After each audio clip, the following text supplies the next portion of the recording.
What's going on, everyone? Welcome back to another episode. Dr. Mike Axler here, PhD in kinesiology and applied physiology, professor of exercise science, and 60 plus time marathoner and ultramarathoner. Since you clicked on the title of this video, are you someone who takes supplements? If you're watching this channel, if you've seen my videos before, listened to my podcast before, I'm going to venture a guess and say that in some form you do. And if so, which supplement do you take, or which supplements do you take? Or perhaps maybe you've heard, and I'm not going to name any in specific, that some supplements could be dangerous. They could be akin to steroids or some illegal substance that could potentially be like drugs that could be dangerous.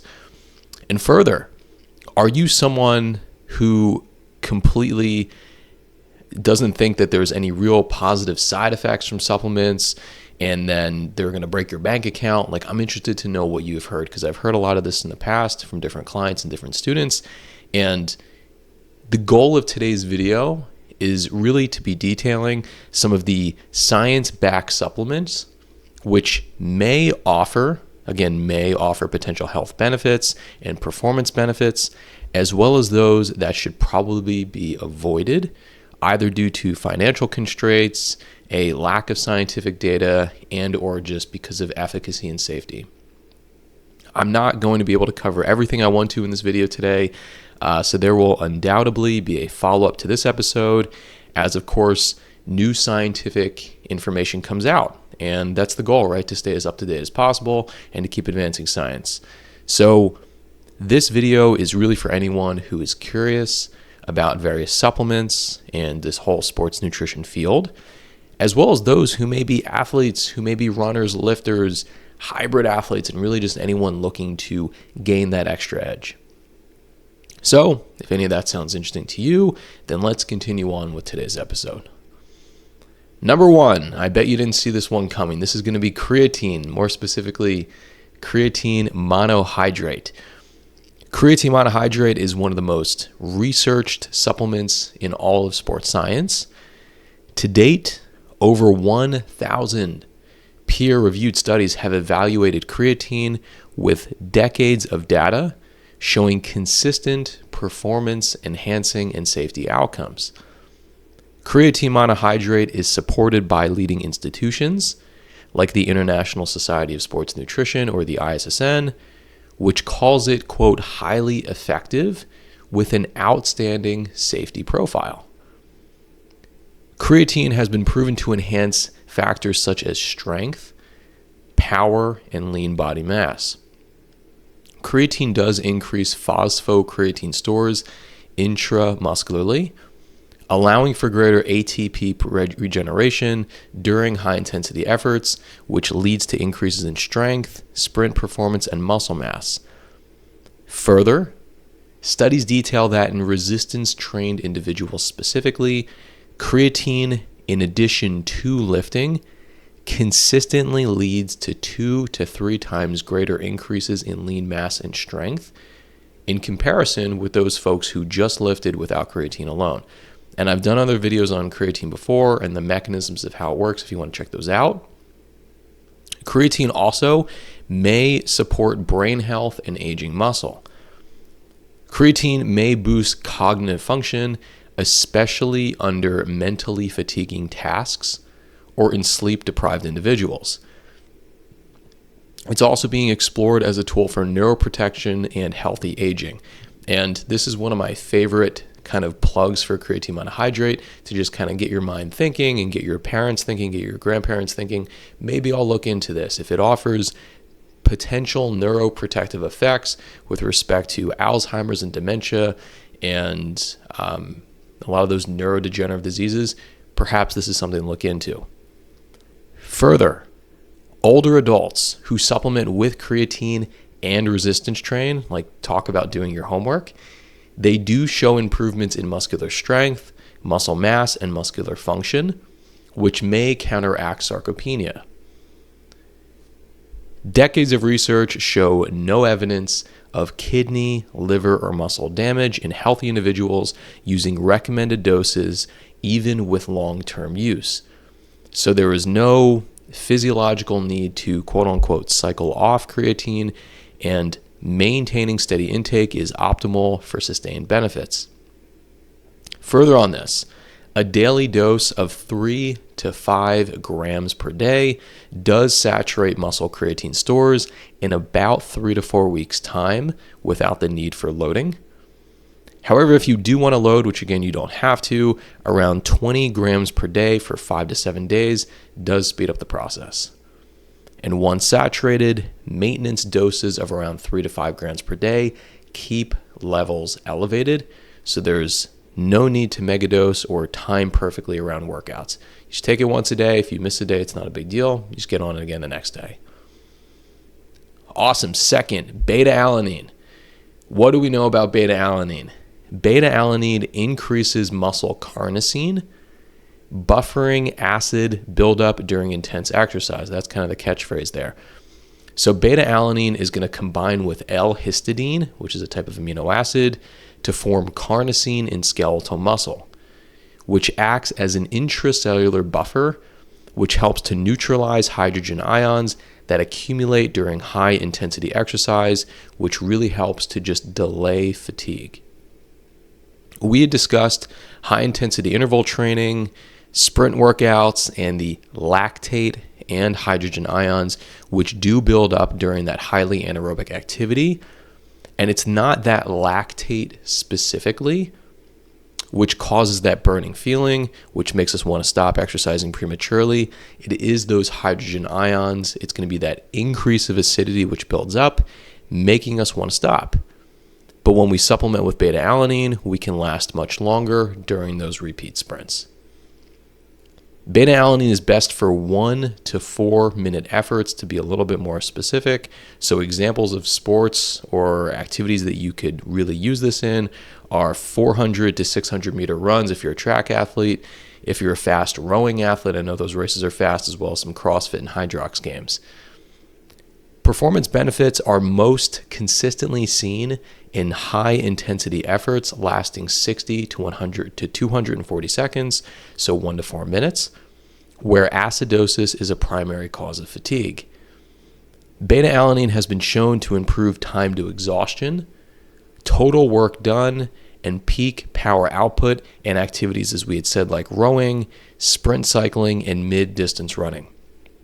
Just on a personal note, I do not take beta-alanine. I never have.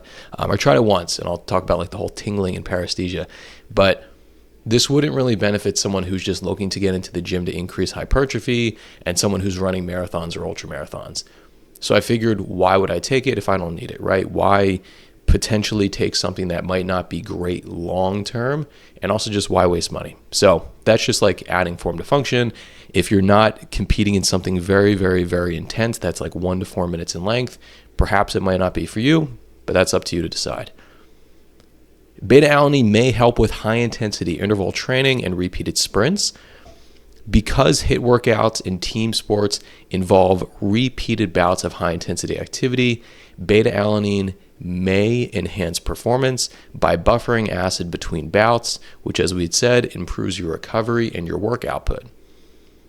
Studies in athletes show beta-alanine may improve total work in repeated sprint protocols, especially when fatigue accumulates across sets.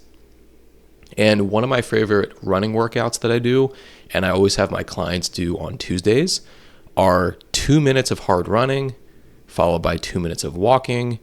And over the course of several weeks, over the course of a mesocycle, we'll slowly ratchet up the total work or the amount of sprints week to week.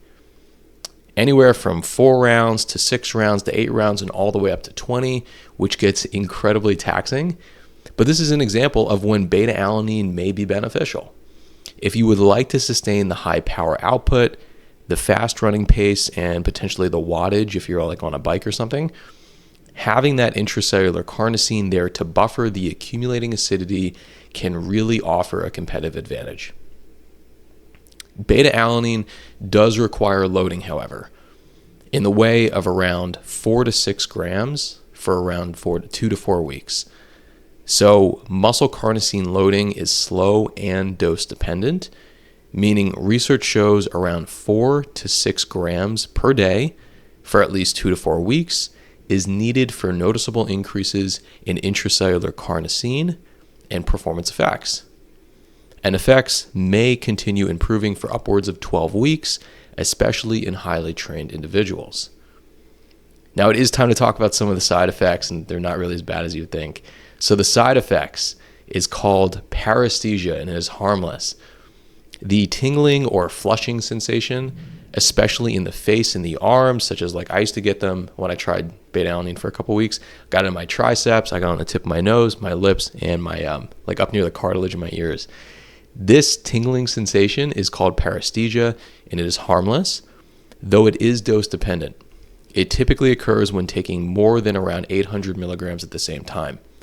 So to minimize this feeling, however, you could always divide the daily dose into 2 or 3 smaller servings or use sustained release formulations. So that's beta-alanine. Next, and this one is very much hot in the streets right now on social media, is magnesium. 40 to 60%, which is like half, of active people are mildly deficient in magnesium, and this is even more so the case in athletes. Magnesium is lost through the sweat and the urine, and athletes may require 10 to 20% more magnesium than sedentary individuals due to a greater metabolic recovery demand day to day. Studies suggest that up to 60% of adults do not meet the recommended daily allowance for magnesium through diet alone, with athletes and highly active individuals being particularly at risk. The reason why magnesium is important because, and I had said this in like one of the last videos, that magnesium it's like the shortstop or the utility player, kind of plays all positions in the body. Magnesium acts as a natural calcium antagonist, so it goes against calcium, which helps muscles relax after contraction, and also playing a crucial role in neuromuscular conduction. Further, supplemental magnesium has been shown to improve sleep efficiency and sleep time, especially in individuals with insomnia or sleep issues, potentially through its effects on GABA receptors, but more on sleep to come. Magnesium also may reduce exercise-induced inflammation and cramping. Magnesium does have anti-inflammatory effects and may lower CRP, which is C-reactive protein, and IL-6 levels, interleukin-6, which are markers of inflammation, which do very much spike after intense exercise. Further, while the mechanism is not yet fully understood, magnesium deficiency is associated with neuromuscular excitability, which can increase the risk of exercise-associated muscle cramps, particularly in endurance athletes. And this is why, among the main electrolytes found in sweat, sodium, potassium chloride, and magnesium is also found in relatively high concentrations in commercial sports drinks and electrolyte supplements. It is there to keep people hydrated, but also to make sure they are not cramping. And the science-backed forms include magnesium glycinate, magnesium citrate, and magnesium threonate at around 200 to 400 milligrams per day. Alrighty, let's now talk about sleep in particular. Let's talk about some of the science-backed supplements which may help you with sleep and others which may not help you, specifically with sleep. Number one, which you've undoubtedly heard of before, is melatonin. Melatonin is most effective for resetting the body's internal clock, the circadian rhythm, especially for jet lag, shift work, or delayed sleep phase syndrome. It is less effective, however, for people who have chronic insomnia. A low dose of around 0.3 to 0.5 milligrams, taken around 90 minutes before target bedtime, is more effective and physiologically appropriate than higher doses, which may suppress natural melatonin production or cause grogginess. And I talked about this in a previous video that melatonin is just going to naturally increase from our pineal gland. It's going to be released when the sun goes down and the moon goes up. So we'll naturally just have more melatonin at night and more serotonin during the day. Obviously, we want to stay awake during the day and more asleep at night. So the thing here is that if we take a low dose of around 0.3 to 0.5 milligrams around 90 minutes before sleep, it's not going to be too much to throw off our body's natural production. And that's like the main thing here. And it is important to note as well that while melatonin increases sleep onset, so it does help us fall asleep faster, it does not necessarily increase sleep efficiency. So the timing and the quality of sleep, again, which is why it should be taken sparingly, if at all, and very much not relied on chronically. The second combo supplement is going to be magnesium and L-theanine. This is known to be an effective combination for relaxation and the onset of sleep. Magnesium promotes GABAergic activity, which helps calm the nervous system. Supplementation has been shown to improve sleep onset latency and sleep efficiency, especially in older adults or those with subclinical deficiency. L-theanine, in around 100 to 200 milligrams, is an amino acid found in green tea, which increases alpha brainwaves, which does promote relaxation without sedation. L-theanine may reduce sleep disturbances when taken 30 to 60 minutes before bed. Next on our list, we have glycine. Glycine is another amino acid.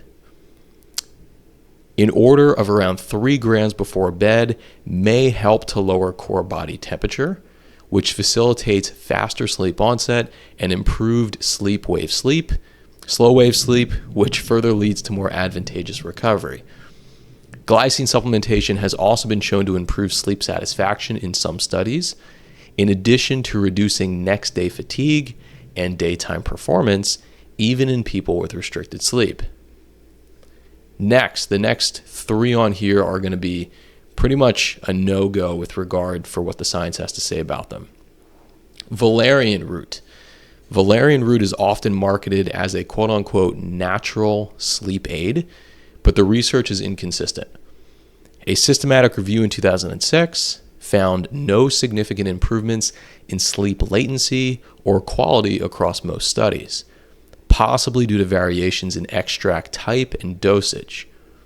And to that end, some studies suggest valerian root might reduce REM sleep and cause vivid dreams and or grogginess. It can also interact with medications due to its sedative-like effects on GABA receptors. So valerian root is going to be like the first no-go, so to speak. Next, 5-HTP or 5-hydroxytryptophan. This can increase serotonin and potentially improve sleep quality, particularly in those individuals with mood-related sleep issues. But the long-term safety is not well established, and it may cause nausea, GI distress, or interact with some SSRIs. Some research does show that 5-hydroxytryptophan or 5-HTP combined with GABA improves sleep onset and duration, but again, findings are preliminary and not standardized across populations. Lastly, we have quote-unquote proprietary blends, which often are underdosed and underwhelming. Many sleep support products contain proprietary blends with underdosed ingredients or non-clinical combinations, making them ineffective. Doses are often well below those shown to be effective in studies. So just because a label lists something like melatonin, valerian root, or GABA does not necessarily mean it's going to be backed by sufficient scientific data. Many of these blends are built for marketing, not outcomes, and users don't feel noticeable effects. So suffices to say, please do your homework by doing your research, talking with your doctor, and keeping a keen and skeptical eye. Okay, our next section is going to be specifically on joint health, and most of this is going to be hype. The first combo we have is glucosamine and chondroitin. So large randomized control trials like the GAIT study, GAIT, which is the glucosamine and chondroitin arthritis intervention trial, GAIT, showed that these supplements were no more effective than placebos for most people with mild to moderate knee osteoarthritis. Further, A subgroup in the GATE study with moderate to severe pain did show some benefits, suggesting a possible role in more advanced joint degeneration though the effect size was still small. So glucosamine and chondroitin, maybe not what you need to take for joint pain. However, some promising research has come out with respect to collagen and vitamin C. Supplementing with hydrolyzed collagen in addition to vitamin C just helps absorption, about 30 to 60 minutes before activity may enhance collagen synthesis within connective tissues. This combination works best when timed before mechanical loading, aka resistance training or rehab, helping to stimulate collagen cross-linking and joint recovery. It is important to note that younger folks should have plenty of collagen. It's a connective tissue which is naturally produced in the body, like elastin, which is a protein in the skin and is responsible for making people's skin sag when they age. So when we lose elastin as we age, boom, our skin sags, very much like collagen, as it degrades over time. So if you're a power lifter, just as an example, and you're relatively young, maybe 35 years old and younger, but your joints hurt because you're probably heavy and you're lifting heavy with potentially poor form, collagen is probably not going to help you. A majority of this research with respect to collagen and then like collagen and vitamin C on joint health has been for individuals who are in their 50s, 60s, 70s, and beyond, to see if these supplements can help restore function and mobility in joints which are beginning to wear out or have increasing amounts of painful inflammation from things like arthritis and rheumatoid arthritis. Next, omega-3s, EPA and DHA. Omega-3s do help lower CRP, again, C-reactive protein, and IL-6, interleukin 6, these two biomarkers of inflammation, which are involved in joint pain and stiffness, especially in conditions like rheumatoid arthritis. Studies show that EPA and DHA can reduce morning stiffness and joint tenderness and may allow patients to reduce NSAID use. We've talked quite a bit on this channel in regard to the omega-3s and the healthy fats, namely the mono and polyunsaturated fatty acids. And the omega-3s are just a type of unsaturated fat, or a healthy fat, as you can say. And the health benefits of them are almost too many to list. But in general, I always say that the greatest thing about healthy fats is their ability to reduce systemic full body inflammation, which is a precursor for most metabolic diseases. And what we're seeing here is that omega-3s also help reduce local inflammation involved in joint inflammation and pain. So if you can add in more fatty fish, more nuts and seeds, more olive oil, and even an omega-3 supplement into your diet, there's virtually no downsides to that. And lastly, on joint health, we have turmeric and curcumin. So curcumin is going to be the active component in turmeric, if you didn't know. And this may reduce joint pain, but only in high quality, standardized forms, typically at around a level of 500 to 1,000 milligrams per day. Further, some randomized control trials showed curcumin as being effective as ibuprofen in relieving knee osteoarthritis pain, but without the potential GI side effects. So again, with respect to joint pain, we talked about sleep. Do your homework, talk to your doctor, and keep that keen and skeptical eye with turmeric. And don't just buy some random store-bought product, because I was just on Amazon before this, and I was actually looking at omega-3 supplements to see what they had, and turmeric and curcumin came up. And there was probably 6 different companies, and I didn't even look at it. But the main thing is do your homework, see what's highly rated, talk to your doctor, and use this keen eye of yours to see if you would need something or if not. Okay, the next section. What to avoid. Please save your money, save your time, save your health. Number 1, and I did a whole video on this, are the BCAAs, or the branch chain amino acids.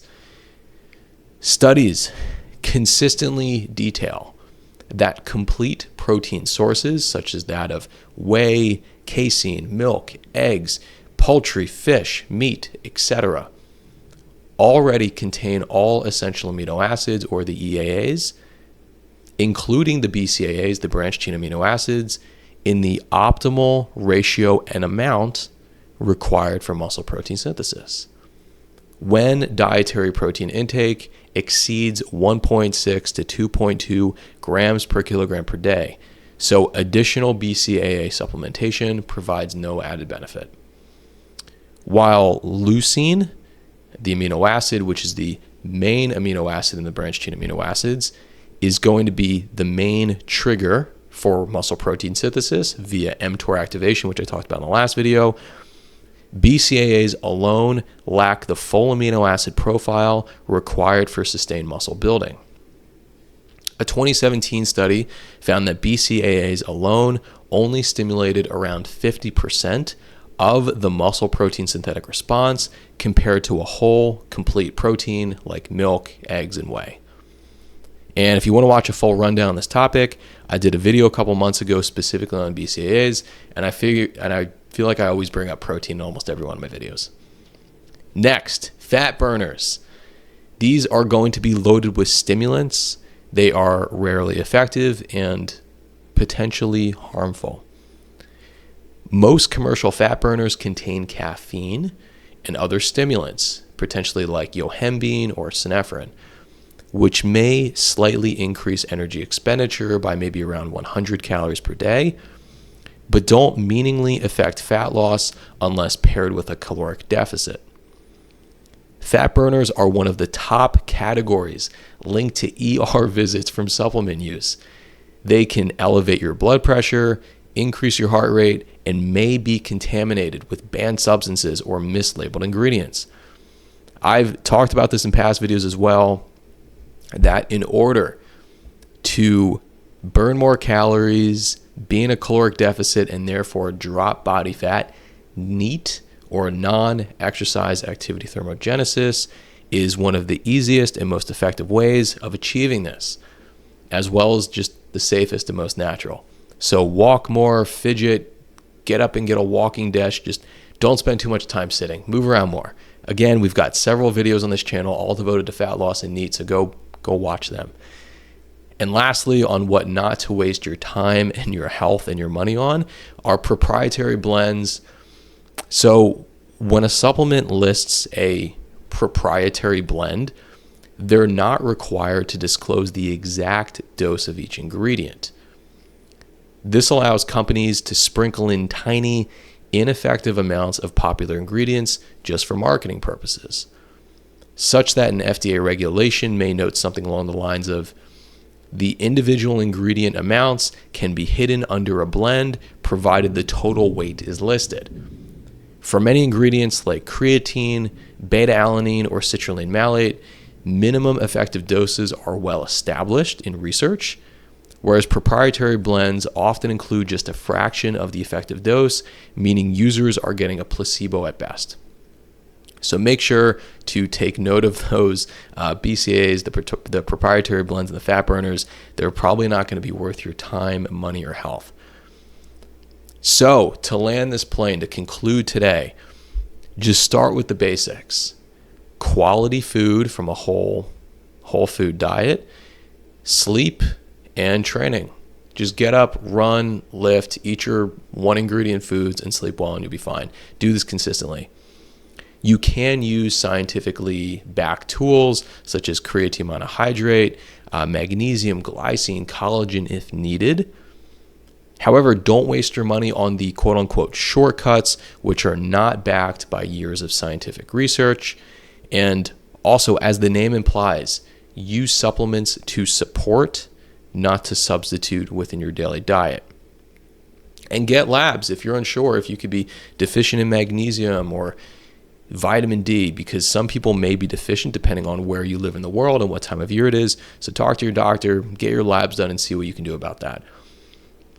Awesome. So I do hope you enjoyed this video today. If you did, please like, subscribe, share this with a friend, and scroll on down and subscribe to both my Instagram, where I put out little tidbits of information all day long with respect to exercise science, longevity, nutrition, and I go nuts with my podcast into like the deep level science, and that's a lot fun too. It's called Simple Science with Dr. Mike Axler. So please go on and subscribe there. And as always, it is about that time of day when I'm going to go to the gym and lift. You should as well. So remember, consistency wins. Thank you all for watching, and I'll check you all in the next episode.